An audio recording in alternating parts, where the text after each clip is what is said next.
2024 में लोकसभा चुनाव होने हैं और इसमें अपनी जीत को लेकर तमाम राजनीतिक दल दम भर रहे हैं। इसमें भारतीय जनता पार्टी और कांग्रेस बहुत तेजी से आगे बढ़ रही हैं, जबकि यूपी की 80 सीटों पर मायावती अपना दावा ठोक रही हैं। मायावती अभी से मास्टर प्लान तैयार कर रही हैं और इसी कड़ी में एक बड़ा कदम उठाया गया है। दरअसल बसपा सुप्रीमो मायावती ने प्रदेश भर के अपने पदाधिकारियों के साथ बैठक की और उसमें निर्देश दिए थे कि जनता के बीच जाया जाए और जो कोर वोटर हमसे कट रहा है उसको फिर से जोड़ा जाए। इसी के साथ पार्टी ने वोट हमारा राज तुम्हारा नहीं चलेगा के नारे के साथ काम करना शुरू कर दिया है। बसपा ने अपनी गांव चलो मुहिम को भी तेज कर दिया है। बूथ स्तर पर कमेटियों का गठन भी किया जा रहा है। बसपा सुप्रीमो मायावती ने पार्टी के पदाधिकारियों के साथ जिस वक्त बैठक की, उस बैठक में साफ तौर पर कहा, गांव-गांव जाकर कोर वोटर को समझाओ, जो पार्टी से दूर हो रहे हैं उनको जोड़ो। आपको बता दें, मायावती ने अपने सभी पदाधिकारियों को ये निर्देश दिए हैं कि जहां जहां पर बसपा कमजोर है वहां पर जाकर पैठ बनाई जाए, क्योंकि लोकसभा चुनावों में अब बहुत कम वक्त बचा है। हालांकि आपको बताते चलें, भले ही एक तरफ बीजेपी को महागठबंधन चुनौती देने की तैयारी कर रहा हो, लेकिन मायावती ने अपने आप को इस महागठबंधन से अलग रखा है। ऐलान करते हुए मायावती ने कहा था कि वो किसी के भी साथ गठबंधन करने नहीं जा रही हैं। बसपा अकेले अपने दम पर 80 लोकसभा सीटों पर चुनाव लड़ेगी, इस तरह की खबरें हैं।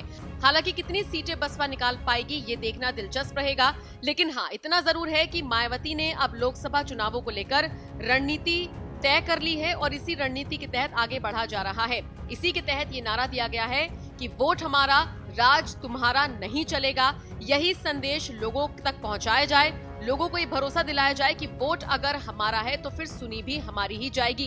भारतीय जनता पार्टी को लेकर, योगी सरकार को लेकर एक माहौल बसपा की तरफ से बनाया जा रहा है, ताकि लोगों के बीच ये मैसेज दिया जा सके कि उनके हिसाब से काम होना चाहिए, न कि सरकार के हिसाब से। आपकी जानकारी के लिए एक और बात बताते चलें कि बसपा अगले 3 महीने में प्रदेश भर में लगभग 1,70,000 बूथ पर पार्टी के संगठन को मजबूत करेगी। इसके साथ साथ गांव जाकर पार्टी के पदाधिकारी और कार्यकर्ता वोट हमारा राज तुम्हारा नहीं चलेगा के नारे को बुलंद करेंगे।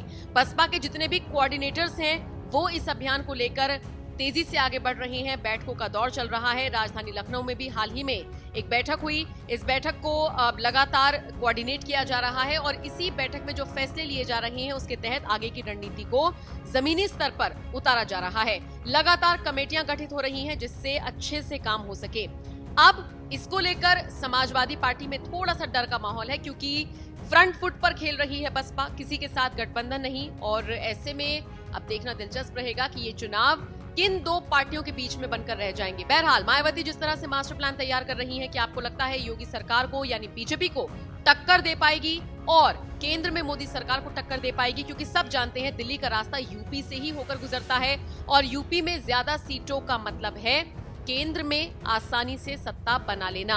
अब देखना होगा यूपी की अगर हम बात करें तो यहाँ पर बीजेपी अच्छा काम कर पाती है, अच्छे वोट हासिल कर पाती है, या फिर मायावती की पार्टी बसपा। आप इस खबर को लेकर क्या राय रखते हैं, कमेंट करके जरूर